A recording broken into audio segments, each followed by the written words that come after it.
Ya, pada kesempatan ini kita akan membahas tentang IoT terkait dengan aplikasi dan lingkungan cerdas.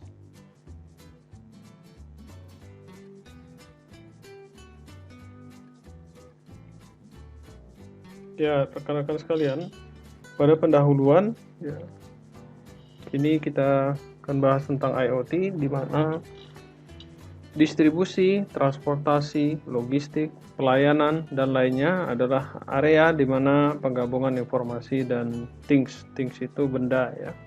Di sini maksudnya dapat menciptakan sesuatu yang baru, baik proses bisnis atau dapat membuat yang sudah ada menjadi suatu yang sangat efisien. Jadi yang ada akan menjadi lebih efisien dan juga lebih menguntungkan. Efisiensi dan benefitnya yang lebih menguntungkan. Selanjutnya, Internet of Things ini memberikan solusi berdasarkan integrasi dari teknologi informasi, ya, mana mengacu pada hardware, perangkat keras, dan software, perangkat lunak tentunya. Nah, kedua ini digunakan untuk menyimpan, ya, mengambil, dan memproses data, serta teknologi komunikasi. Ya. Nah, hal ini meliputi sistem elektronik yang digunakan ya, untuk komunikasi antar individu atau kelompok. Ya. Jadi, baik secara individu atau kelompok, nah ini bisa digunakan. Selanjutnya, ekosistem IoT. Ya, kalau kita perhatikan, yang pertama adalah kaitan dengan aplikasi ya, aplikasi IoT ya, untuk keinginan pengguna atau stakeholder ya. Jadi baik end user ya, penggunanya, si end usernya atau stakeholder. Ya. Berikutnya, berdasarkan terkait dengan ekosistem ini adalah teknologi yang memungkinkan digunakannya IoT ya.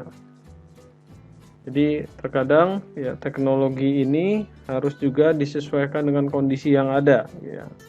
Sehingga penerapan untuk teknologi IoT ini dimungkinkan dapat diterapkan.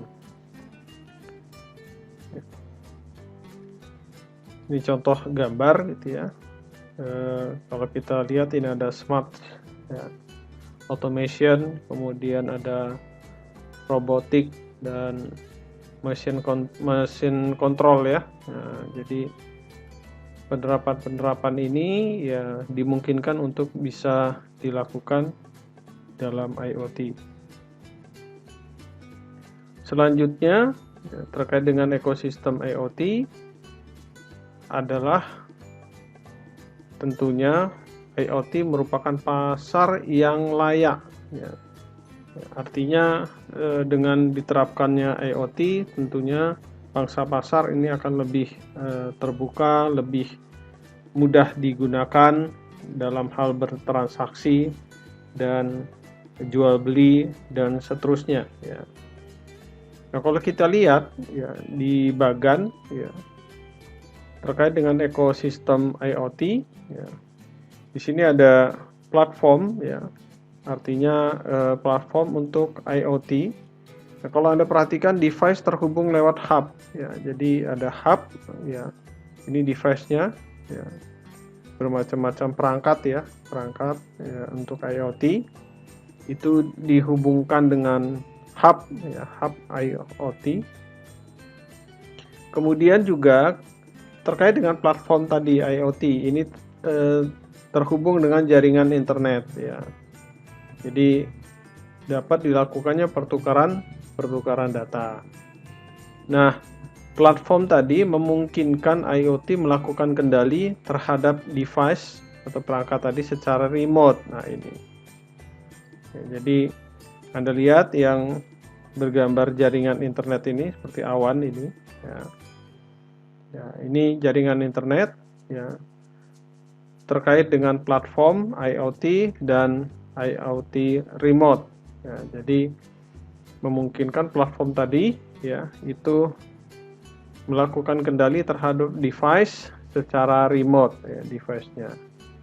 Mungkin ini gambaran ekosistem dari IoT. Selanjutnya faktor yang relevan ya, yang sesuai atau yang bisa digunakan baik dalam perkembangan IoT pada saat ini dan juga perkembangannya ke depan adalah yang pertama ya, terkait dengan perkembangan IoT ya. Di sini adanya ARM ya, pengembangan ARM, Advanced Rich Machine ya, yaitu prosesor mobile ya seperti smartphone ya. Ini sudah menggunakan ARM ya teknologinya. Silakan nanti dibaca ya, dikeluarkan oleh siapa, penggunanya dan seterusnya sebagai referensi kita dalam memahami ini lebih dalam lagi ya.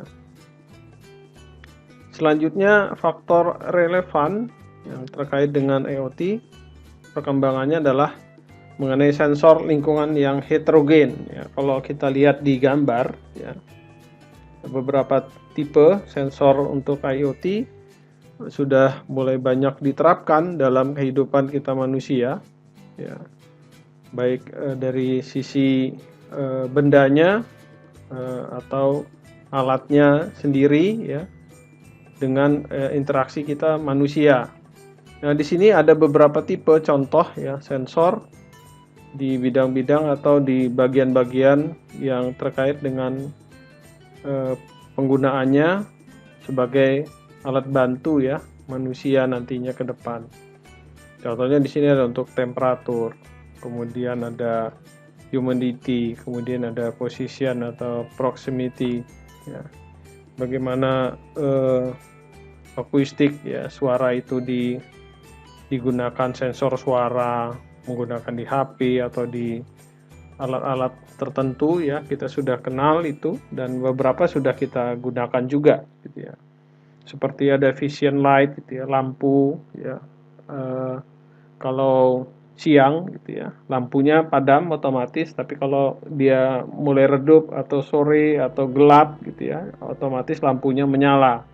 Jadi sensor-sensor lingkungan yang terkait dengan lingkungan secara heterogen ini sudah mulai kita lihat dan mungkin kita sudah menggunakannya ya sebagian besar. Nah, ke depan ini akan makin berkembang. Begitu juga dengan bidang-bidang lainnya, kecepatan ya, motion, kemudian speed atau speed ya. Jadi itu bisa dikendalikan ya, melalui sensor. Jadi kalau Anda masuk ke jalan tol misalnya dengan kecepatan tertentu, nah ini bisa kena tilang gitu ya. Kenapa? Sudah ada batasan, ada seperti kalau kita masuk di jalan tol, kita lalui, Anda berkendaraan kecepatan maksimum sekian, kita melebihi itu akan kena tilang nantinya karena ada sensor yang sudah membaca kecepatan kita. Nah, kurang lebih seperti itu mengenai perkembangan sensor di lingkungan heterogen untuk terkait dengan relevansi perkembangan IoT. Selanjutnya sensor lingkungan yang heterogen tadi contohnya ya, adalah tadi ya gerak ya, motion sensor manusia misalnya kalau Anda lewat pintu berapa jumlah manusia yang memasuki gedung atau siapa yang melewati ya. Sensor tersebut itu akan terbaca atau terdeteksi ya. Nah, jadi tergantung kegunaan dari sensor itu, apakah dia menghitung orang atau ada orang yang bunyi nanti ada alarm, sensor maling misalkan, atau sensor-sensor yang ditempatkan di tempat tertentu untuk membaca kondisi-kondisi tertentu. Ini tinggal kegunaan dari sensor itu masing-masing. Ini contohnya. Untuk selanjutnya terkait dengan relevansi perkembangan dari IoT, ya kita ketahui bahwa dalam pengembangan ini sulit dalam develop bisnis, ya, karena terkait dengan potensi penuh IoT, apakah semuanya bisa diterapkan? Ya, tentunya ada beberapa faktor ya yang ini akan sangat berpengaruh ya dari sisi bisnis ya, atau dari lingkungan kantor ya, industri dan seterusnya. Terkait dengan apa? Yang pertama infrastruktur ya. Ya, infrastruktur, kemudian kebijakan ya. Nah, apakah itu penting dilakukan sekarang ya, penerapan IoT, kemudian faktor sosial, lingkungan ya. Karena ini ada juga dengan privasi ya. Security-nya seperti apa, level tingkat keamanan seperti apa. Kemudian ada perubahan change ya. Perubahan apa saja yang akan dilakukan terhadap IoT ya, penerapan IoT terkait dengan bisnis misalnya. Ini juga faktor-faktor semua itu harus diperhitungkan, termasuk dengan harga ya, price ya, biaya yang dikeluarkan, masalah security, masalah keamanan, pembelian alat ya, pembangunan infrastruktur ya, semua juga perlu dipertimbangkan. Karena apa? Semuanya kalau dari sisi bisnis semuanya ada value-nya atau ada nilainya.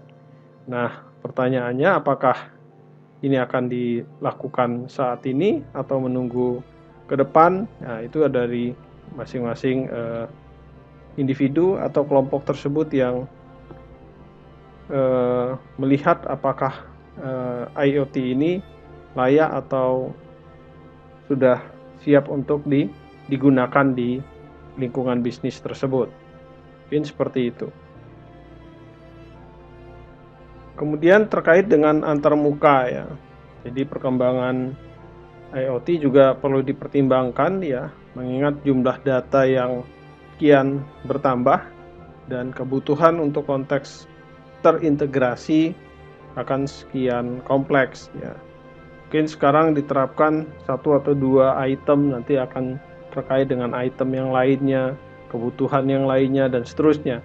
Jadi seperti ini ya, smart home ya, itu juga banyak pertimbangan yang terkait dengan antarmuka ya, dari sisi view-nya ya, dari sisi data yang akan diakses ya, terus akan terus berkembang ya, mungkin itu yang perlu dipertimbangkan juga. Nah, ini relevan untuk dijalankan ya, ke depan.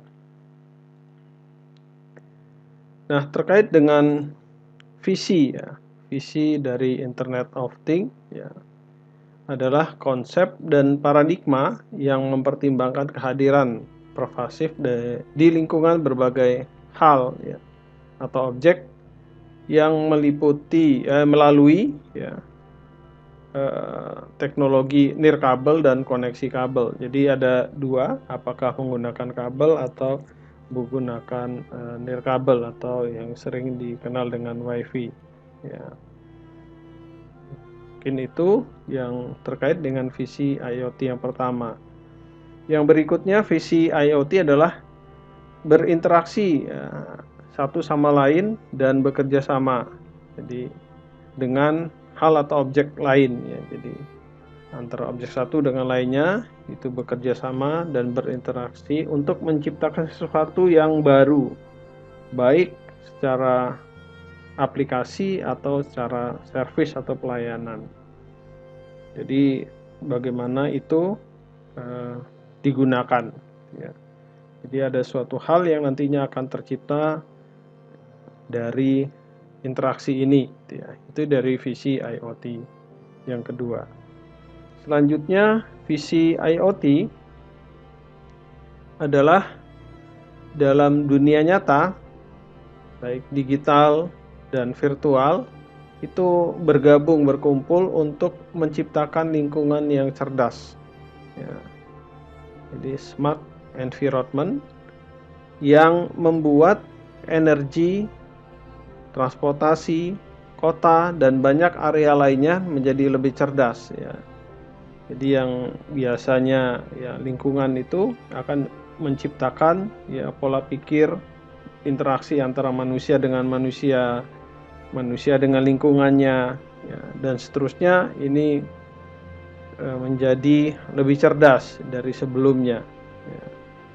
Jadi ini akan membantu juga manusia dalam berinteraksi.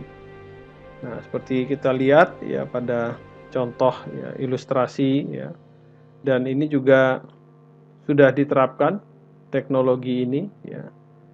Seperti ada mobil ini gitu ya, gambar mobil bagaimana berinteraksi di jalur ya dengan deteksi ya jalurnya ya, lintasannya, jadi tidak ini simulasinya ya, bagaimana kalau menciptakan mobil atau kendaraan. Kemudian ini juga menggunakan VR box ya. Bagaimana kalau kita ingin ke lingkungan marga satwa atau yang lainnya, jadi kita nggak perlu datang ke lokasi, tapi kita bisa berinteraksi dengan menggunakan teknologi VR ini, menonton atau fauna ya, atau melihat fauna yang mungkin sudah punah, atau kita bagaimana berinteraksi. Jadi antara kita dengan objek tersebut akan terasa lebih dekat gitu ya. Interaksinya menggunakan teknologi VR box ini ya. Dan yang paling kanan begitu juga sama menggunakan VR box ya. Kemudian bagaimana berinteraksi bermain game ya. Jadi kita juga dengan menggunakan teknologi-teknologi ini ya, secara virtual, digital, dan dunia nyata bisa berkolaborasi. Mungkin itu yang dapat disampaikan pada sesi ini. Kemudian tujuan IoT ya. Kalau kita lihat gitu, ada pertanyaan ya, untuk mengaktifkan hal-hal yang akan terhubung.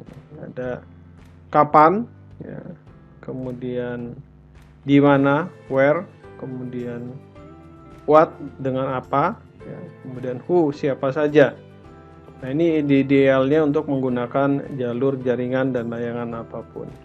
Jadi tujuan dari IoT adalah yang pertama utamanya adalah mengaktifkan ya komponen-komponen ini sehingga terkoneksi dengan jaringan dan pelayanan tentunya. Nah, siapa saja, dengan apa, kemudian di mana, kapan. Pertanyaan-pertanyaan ini akan masuk dalam koneksi jalur jaringan dan dilayani ya. Jadi tujuan utama dari IoT ini ya. Jadi pertanyaan-pertanyaan itu dapat terhubung dan terlayani. Jadi kita tidak perlu khawatir bahwa kita dengan si A, dengan si B, walaupun jaraknya jauh, kita tetap masih bisa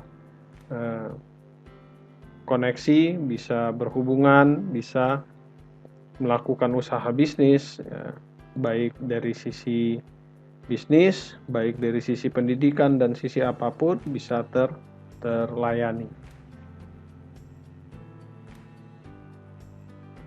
Nah, ini beberapa contoh ya aplikasi penerapan ya, dari IoT dengan sampling smart city ya. Di kota cerdas ya. Jadi salah satunya adalah aplikasi ya, menggunakan Mobile City Directory ya. Kemudian ya, aplikasi ini sudah dipublish ya. Kemudian ada lapor ya, aplikasi lapor contohnya ya. Ada kemudian di Kota Tangerang Live ini ada menara atau layar ya untuk pengontrolan ya, bagaimana aktivitas kehidupan di Kota Tangerang secara live, kemudian apa saja yang terjadi, gitu ya. Baik trafficnya, baik ada bencana alam atau yang lainnya terkait dengan sistem yang sudah dibangun, ya. Ini bisa dikontrol jadi lebih baik dan terkoneksi, ya. Dan juga bisa langsung terhubung dengan bagian atau unit-unit yang sudah terjalin, ya, networkingnya, sehingga pelayanan masyarakat itu mudah langsung bisa dilayani. Begitu juga dengan contoh di penerapan, ya, Smart City untuk media sosial mapping dan panic button. Ini yang sudah diterapkan di Bandung, ya, media sosial mapping dengan singkatan MSM. Dan beberapa kota tentunya di Indonesia, ya, dengan mengadop beberapa pola dengan kebutuhan dan tentunya kondisi ke daerahnya masing-masing. Jadi aplikasi Smart City itu tidak semudah apa yang kita bayangkan mengadop dari kota A ke kota B, tapi kita juga harus tadi, ya, ada faktor sosial, faktor lingkungan dan seterusnya, itu juga harus diadaptasi sehingga penerapan aplikasi Smart City akan sesuai dengan end user tadi, ya, dengan end user atau pengguna, ya, atau juga dengan stakeholder, ya, sehingga aplikasi ini benar-benar bermanfaat tentunya. Assalamualaikum warahmatullahi wabarakatuh. Sampai jumpa di sesi IoT